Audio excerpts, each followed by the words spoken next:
आरती, तू अभी तक झाड़ू ही लगा रही है और जल्दी जल्दी से हाथ चलाना, इससे पहले कि तेरे दोनों भाई उठ जाएं। जी भाभी। तभी आरती की छोटी भाभी शगुन वहाँ आती है। आरती, यह क्या तुम्हारा साफ सफाई का काम अभी तक खत्म नहीं हुआ? अच्छा, ये सब छोड़ो, तेरे भैया उठ गए, उनके लिए जल्दी से चाय बनाकर ले आ। और हाँ, इसके बाद हम सबके लिए नाश्ता भी बना दे। हाँ, भूख तो मुझे भी लगी है। ऐसा कर, तू साफ सफाई के बाद नाश्ता बना ले, फिर अपने भाइयों के ऑफिस जाने के बाद बर्तन धो लेना और उसके बाद कपड़े धो लेना। बिन माँ बाप की आरती चुपचाप घर के कामकाज में लग जाती है। कुछ देर बाद वह सबके लिए आलू के पराठे और चाय लेकर आती है। ये लो राकेश भैया, आपकी पसंद के आलू के पराठे और गर्मा गर्म चाय। आरती, तेरी दो भाभियां है, फिर भी हमारे लिए तू खाना क्यों बनाती है? भैया वो बात ये है कि ननद जी को अपने भाइयों के लिए अपने हाथ से बनाया हुआ खाना खिलाना ज्यादा पसंद है, इसलिए वह हम दोनों को तो बनाने ही नहीं देती। क्यों आरती, ठीक कह रही हूँ ना मैं? शगुन आरती को आंखें दिखाने लगती है। हाँ भैया, शगुन भाभी एकदम ठीक कह रही है। दोनों भाई नाश्ता करके ऑफिस चले जाते हैं। फिर दोनों भाभियां भी नाश्ता करने बैठ जाती हैं। आखिर में जैसे ही आरती नाश्ता करने बैठती है तो छोटी भाभी शगुन उसकी कुर्सी खींच लेती है, जिससे आरती नीचे गिर जाती है। तेरी औकात नहीं है कुर्सी पर बैठ के खाने की, चल नीचे बैठकर खा। और नहीं तो क्या तुम्हारी हैसियत इस घर में एक नौकरानी से ज्यादा कुछ भी नहीं है? और हाँ, पहले यह वाला खाना खत्म कर। लेकिन भाभी, ये तो आप लोगों का झूठा खाना है। हाँ, तो इसे तो तू अपनी खुशकिस्मती समझ कि झूठा खाना तुझे नसीब हो रहा है। चल, अब खाना खाकर सारे झूठे बर्तन धो देना। अच्छा शगुन, तूने कल रात बिग बॉस का एपिसोड देखा क्या? नहीं भाभी, मिस हो गया।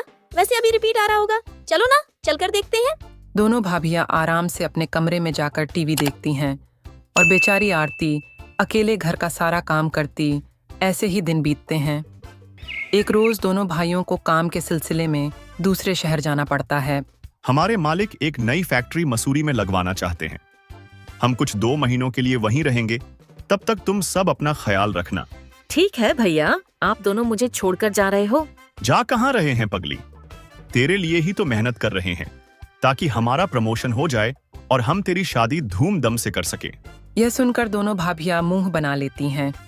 अपने पतियों के जाने के बाद तो अब वो दोनों आरती पर और भी जुल्म ढाती हैं।